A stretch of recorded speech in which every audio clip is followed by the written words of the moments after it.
termasuk kaum Nabi. Kaum Nabi sangat dengan nasionalisme. Nah, ketika kemudian ada beberapa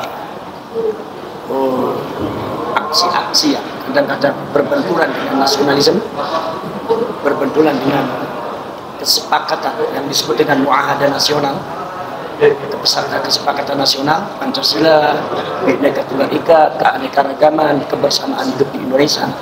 Ini sudah mulai ada yang mengusik dari beberapa oknum-oknum separatis dan juga beberapa oknum-oknum klan semacam klan Ta'ali yang memiliki organisasi-organisasi yang kadang-kadang juga cukup ekstrim juga, yang kami semua sangat mengkhawatirkan sekali akan itu semua.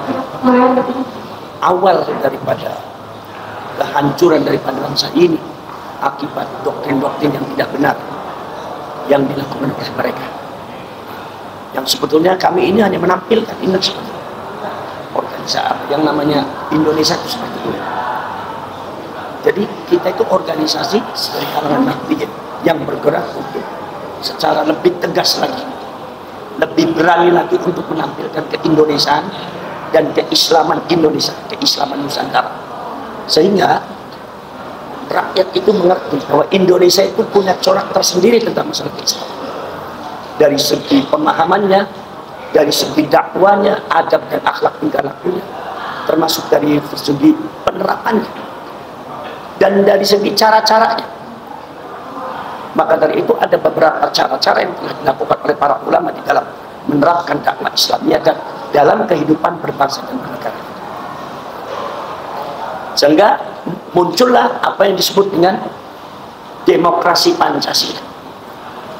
Artinya kita bukan demokrasi liberal. Di saat dunia itu belum ada satupun yang bisa menyatukan antara negara dan agama. Ada negara yang murni dijadikan agama, sehingga presiden dan kepala negaranya itu wakil daripada Tuhan. Ini pun juga Indonesia bukan. Ada juga negara yang sama sekali tidak mengkaitkan negara, agama, liberal sama sekali. Agama urusan beda, urusan lain, bukan urusan negara. Jadi ketika negara itu negara, hanya satu negara tidak tanpa agama, atau lagi ada agama ya yang punya negara, agama yang memiliki negara, atau negaranya beragama, sehingga seluruh kepemimpinan dalam negara itu dianggap sebagai wakil daripada Tuhan, representasi dari Tuhan. Ini juga sangat berbahaya bagi kita. Maka dari itu, sehingga itu pada waktu zaman dulu itu tidak ada yang bisa memajukan keduanya. Maka di sini Indonesia ini memajukan antara negara dan agama tidak berbenturan, maka muncullah apa yang disebut dengan demokrasi Pancasila, Bhinneka Tunggal Ika dengan dasarnya Undang-Undang 45. Inilah yang kita bawa oleh PBI, yang kita sodorkan kepada masyarakat, bahwa ini yang dibawa oleh orang tua kita, ini yang dibawa oleh leluhur kita. Islam seperti inilah, gaya agama seperti inilah, kehidupan Indonesia seperti inilah, demokrasi seperti inilah yang telah diterapkan oleh para leluhur kita bangsa Indonesia. Sehingga diharapkan bangsa Indonesia ini, rakyat Indonesia ini mengerti akan keadaan, mengerti akan siapa dirinya dan siapa leluhurnya, apa yang telah dibawa oleh leluhurnya, apa yang telah diajarkan oleh leluhurnya. Jangan sampai kemudian mereka mengambil adopsi ajaran-ajaran baru yang belum tentu lebih baik daripada apa yang telah telah diajarkan oleh orang tua kita. Sementara ajaran-ajaran yang diterapkan oleh orang tua kita dan leluhur kita itu sudah teruji bertahun-tahun, bahkan berpuluh-puluh tahun. Teruji keabsahannya, teruji kesaktiannya, teruji juga kebaikannya, keselarasannya, sangat luar biasa. Nah, ini kadang-kadang kita menyadarkan rakyat Indonesia, maka harus terlembaga dalam satu organisasi. Maka muncullah organisasi Perjuangan Mahasiswa Indonesia. Memang sebetulnya di NU juga ada seperti itu. Dari praktek strukturalnya mungkin dianggap oleh beberapa kaum Nahdliyin itu kurang begitu tajam di dalam aplikasinya, kurang begitu mewarnai keindonesiaannya, kurang begitu mewarna, warnanya kurang begitu tegas. Maka di sini kami PBI itu menegaskan itu semua, seperti masalah perjuangan Wali Songo, kewali Songonya, masalah yang berkaitan dengan klan Bang Alwi, kita tegas bahwasanya kita menolak Bang Alwi karena Bang Alwi nasabnya sudah dinyatakan terputus dan secara saintifik itu sudah tidak bisa disambungkan dengan Rasulullah karena genetikanya beda. Ini harus tegas kita. Mungkin di Nahdlatul Ulama masih belum begitu tegas. Maka kaum Nahdliyin yang tegas inilah maka kumpul dalam perjuangan Wali Songo Indonesia dan Laskar Sabilillah. Kami tidak keluar dari konsep ke-NU karena kami semuanya orang-orang NU. Jadi jangan sampai dibenturkan dengan ke-NU. Kami adalah orang NU. Dan PBI ini dan Laskar Sabilillah ini digagas oleh semua zuriat dan anak cucunya Wali Songo. Wali Songo itu banyak, bukan cuma 9, tapi itu adalah pengurus dakwah Islamiyah secara sosial keberagamaan yang dibentuk selalu 9. Kalau meninggal satu kan hilang. Jadi dari kurun waktu ke waktu itu ada penggantian selalu 9. Makanya saya mengharapkan juga di PWI ini ketika ada semacam pakem itu selalu saja 9. Deklarasi Laskar tadi juga 9 butir. Dan pengurus kesepuhan Laskar Sabilillah dan PWI itu juga 9 orang kesepuhan. Sehingga diharapkan bisa ngalap barokah kepada angka 9 yang telah dipegang dan diarahkan oleh para wali songo kita, para leluhur kita. Ya, ada 38 provinsi di Indonesia. Ini PWI ini baru berdiri. Mungkin Pak Yai bisa menyampaikan secara spesifik berdirinya kapan, terus sudah ada di berapa kota, kabupaten dan juga provinsi. Kalau PWI ini berdiri tanggal 29 Agustus. 29 Agustus. Kongresnya 12 November. Kongresnya 12 November tahun 2023. Tahun 2023. Baru berkisar berapa bulan? 2 bulan. 2 bulan. 4 bulan, berarti 4 bulan. 4 bulan. Tapi alhamdulillah sekarang sudah berdiri di Lampung, di Kepulauan Riau, ya, di Batam sudah ada. Sudah ada 6 provinsi dan kurang lebih 16 kabupaten kota. Kemudian juga di Jawa Timur juga ada.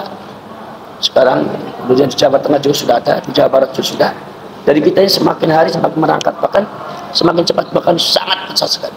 Sambutan daripada rakyat Indonesia sangat luar biasa. Karena saya yakin rakyat Indonesia membutuhkan PWI, membutuhkan pergerakan di dalam membela bangsa dan membela rakyat dan membela kiai-kiai pribumi, kiai Nusantara, dan membela apa? Sejarah, membela sejarah bangsa dan membela harga diri bangsa.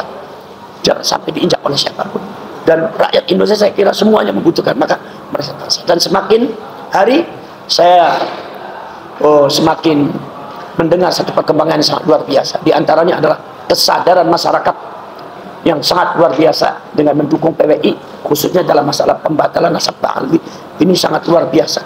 Semakin hari disodorkan keilmuannya dengan argumentasi yang kuat, semakin hari semakin sadar dan semakin sadar. Sehingga mereka kembali kepada bumi pertiwi, kembali kepada Islam rahmatan lil alamin, yang NU kembali kepada NU. Alhamdulillah, ini adalah perjuangan kami. Pak Yai, sebagai pimpinan nasional, sebagai ketua umum, tadi Bapak menyampaikan bahwa kaum Nahdliyin, tapi tentunya dengan cara yang lebih berani, tapi santun ya Pak ya. Nah, sebagai ketua umum, apa arahan-arahan yang Pak Yai sampaikan sehingga yang Bapak tadi sampaikan bahwa ini kaum Nahdliyin yang lebih berani, biar yang di bawah ini mampu menerjemahkan apa yang Pak Yai sampaikan? Iya. Jadi yang maksud saya yang lebih berani di sini adalah bukan berani secara separatis atau secara yang tidak terkodir, tapi tetap ada arahan-arahannya. Tapi berani menegaskan sebuah prinsip kebangsaan dan prinsip keahlussunnah wal jamaah di dalam rakyat Indonesia. Bahwa begini loh rakyat Indonesia, bahwa begini loh kita, begini loh NU, begini loh ahlus sunnah wal jamaah, begini loh bangsa Indonesia. Jadi bukan dengan cara, mohon maaf, dengan organisasi-organisasi yang lainnya kadang-kadang ekstrim. Oh tidak, itu bukan kami. Tapi kita hanya berpegang teguh pada kebenaran. Ketika kebenaran sudah terbuka, ya kita harus tegas. Oh, ini benar, ini salah. Tidak boleh ada kata-kata lain. Tidak boleh ada toleransi dalam masalah kebatilan, apalagi itu bisa merugikan rakyat, apalagi bisa merugikan bangsa. Itu jadi hitam dari hitam putihnya itu jelas. Itu yang dimaksud oleh saya lebih berani. Berani bukan berani apa? Berani mengemukakan dan melaksanakan sebuah kebenaran. Berpegang teguh sama kebenaran. Jadi tidak ada bargaining. Tidak ada bargaining dalam masalah kebenaran. Benar, salah, benar, batil. Jadi tidak boleh ada berkait. Ini yang disebut sama saya di PWI dan Laskar Sabila, orang-orang NU berani. Beraninya di situ. Apakah menerima keanggotaan dari berbagai macam golongan ataukah hanya yang latar belakangnya NU saja?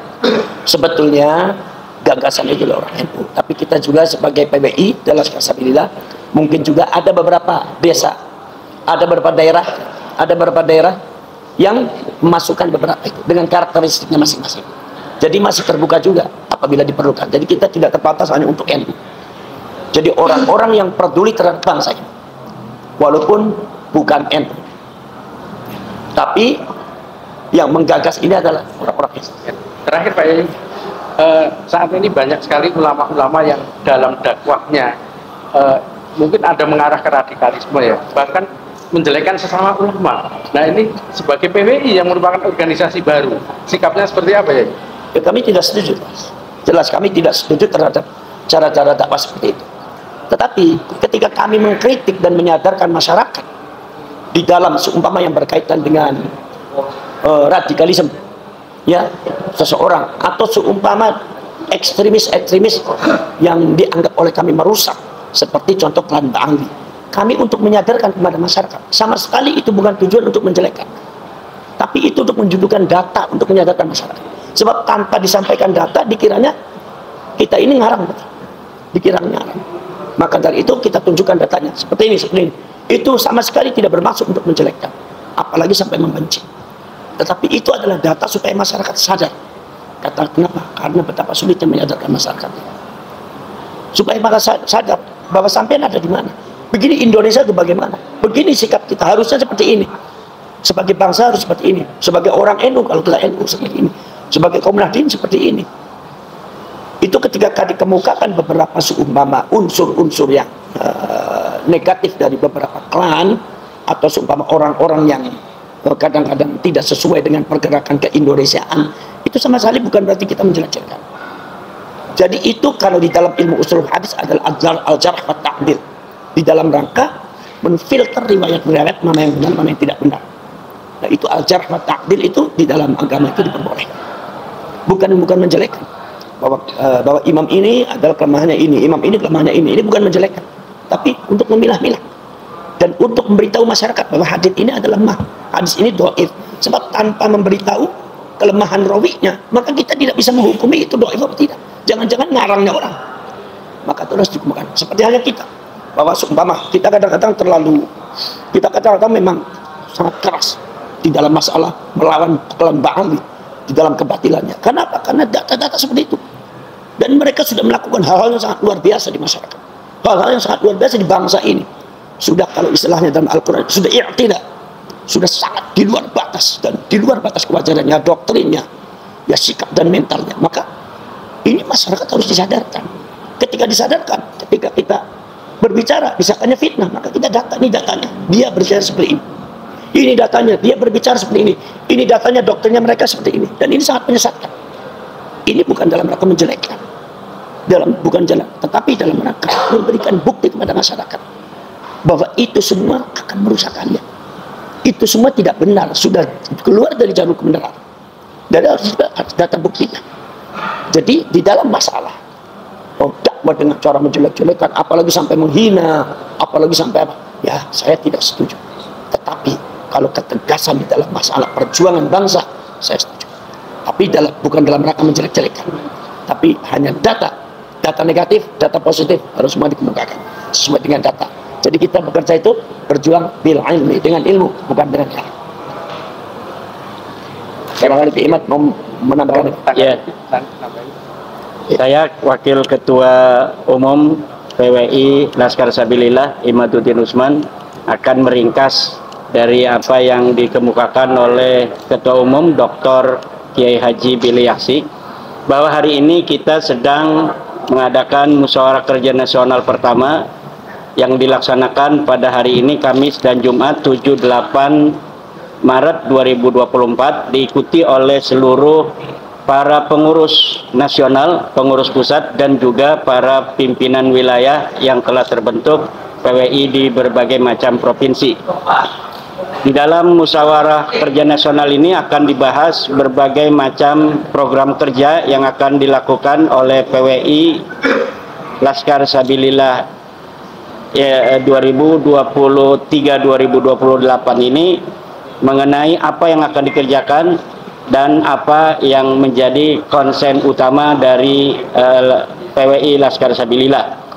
Kemudian PWI ini adalah sebuah organisasi yang digagas oleh para kiai-kiai Nahdlatul Ulama, namun dalam keanggotaannya ini tidak terbatas kepada para anggota atau masyarakat yang mengaku dirinya Nahdlatul Ulama, tetapi memiliki sebuah cara pandang yang sama apapun di organisasinya, yaitu cara pandang kebangsaan, NKRI, dan setia terhadap Pancasila. Usaha-usaha yang dilakukan oleh PWI Laskar Sabilillah ini adalah diantaranya menjaga ajaran-ajaran Wali Songo, karena dari anggota-anggota yang ada atau para pendiri ini terdiri dari para pecinta Wali Songo sekaligus juga para duriat-duriat Wali Songo. Ajaran-ajaran Wali Songo, kebangsaan yang luhur, toleran, dan saling harga menghargai, tenggang rasa yang diajarkan Wali Songo, ini yang akan menjadi konsen untuk dijaga dan disadarkan kepada masyarakat bahwa inilah sebenarnya ajaran Islam rahmatan lil alamin yang diajarkan oleh Wali Songo, dan inilah PWI Perjuangan Wali Songo Indonesia Laskar Sabilillah konsen ke arah usaha-usaha tersebut. Demikian. Mungkin ada yang menambahkan? Cukup ya? Ada. Sedikit tambahan. Siap. Ya. Sedikit tambahan. Tadi sudah dijelaskan oleh Kiai Mardin Usman, nama itu Bagus Nur Fadil. Nah, ini saya juga wakil ketua daripada Kiai Abbas. Latar belakang dari PWI ini, Perjuangan Wali Songo Indonesia, dilatar belakangi oleh gerakan radikalismenya para oknum habaib Ba'alawi muasal Yaman yang mengaku-ngaku sebagai turunan Nabi, yang ternyata dari berdasarkan penelitian de facto dan de jure mereka palsu secara ilmiah sebagai turunan Nabi, tapi mereka menjual-jual nasab mereka untuk mendapatkan dukungan mendominasi masyarakat di Nusantara ini. Bahkan mereka membelokkan sejarah dan silsilah tokoh-tokoh Nusantara termasuk para Wali Songo. Wali Songo itu dibelokkan sejarahnya seakan-akan juga berasal dari Yaman. Nah, makanya perjuangan kami ini di berbagai bidang, termasuk juga pelurusan sejarah dan silsilah daripada Wali Songo itu sendiri, dan meneruskan perjuangan dakwah Wali Songo di masa kekinian. Mungkin sekian dari saya, sedikit tambahannya deh. Terakhir dari saya, Din Panglima Pusat Laskar Sabilillah.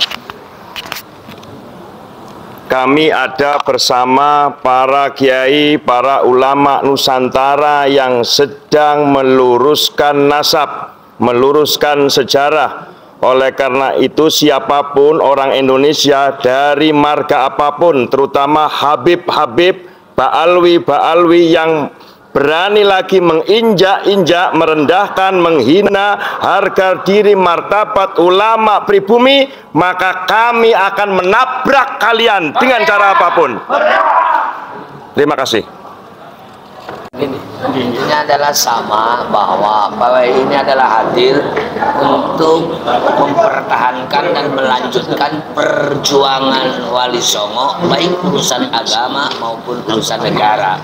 Ketika berbicara agama, otomatis adalah Islam Ahlussunnah wal Jamaah.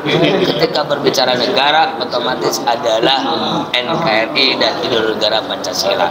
Karena hari ini adalah sudah banyak yang mengusik, maka kita tidak boleh diam. Dosa besar kalau kita adalah diam, akan mendapatkan laknat Allah Subhanahu wa Ta'ala. Terima kasih. Terima kasih.